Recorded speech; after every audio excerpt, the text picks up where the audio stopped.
Okay, dear students, now we have to discuss about temperature dependence of resistivity.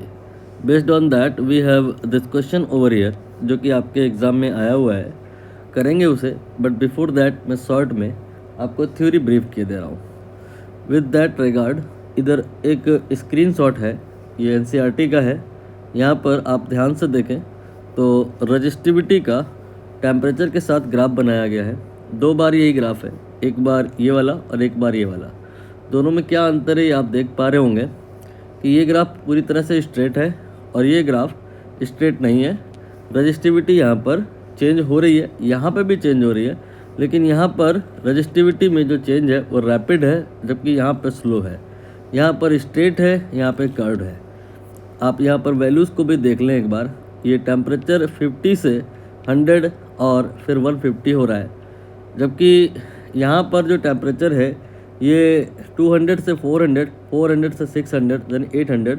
काफ़ी ज़्यादा temperature का range यहाँ पर लिया गया है. स्टिल यू कैन सी कि ग्राफ में कोई कर्वेचर नहीं आया है, ये स्ट्रेट है और यहाँ पर टेम्परेचर में स्लाइट वेरिएशन ही हुआ है.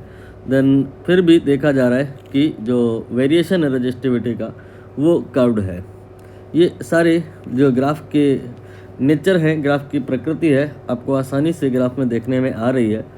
अब आपको समझना ये है कि ये ग्राफ किसके लिए है और ये ग्राफ किसके लिए है. यहाँ पर लिखा हुआ है ये ग्राफ कॉपर के लिए है. फॉर ऑल मेटल्स ये ग्राफ अप्रॉक्सीमेटली ऐसा ही होता है. बाकी अगर हम एलॉय के केस में बात करें लाइक नाइक्रोम, तो यहाँ पर ग्राफ ऐसा है. क्लियर है.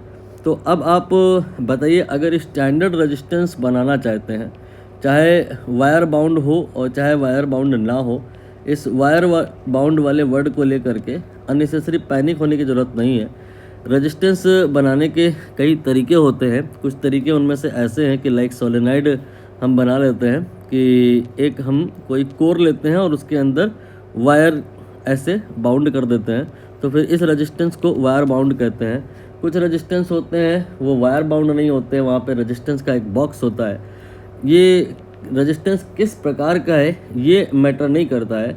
मैटर ये करता है कि अगर हमें स्टैंडर्ड रेजिस्टेंस बनाना है तो ऐसा करना होगा कि वेरिएशन बहुत रैपिड ना हो. So we can not use metal for making resistances, for making standard resistances. For standard resistance making we should use material like nichrome.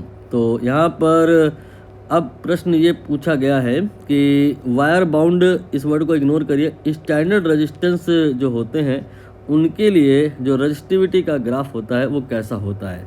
ये यहाँ पर सही हो सकता था लेकिन नहीं करेंगे. ये मेटल के केस में सही हो सकता था, बट मेटल से स्टैंडर्ड रेजिस्टेंस नहीं बनाए जाते हैं. स्टैंडर्ड रेजिस्टेंस एलॉय से लाइक नाइक्रोम बनाया जाता है और उसके लिए इस प्रकार की स्टोरी होती है. यहाँ पे ऑप्शन 1 जो है वो सही होगा.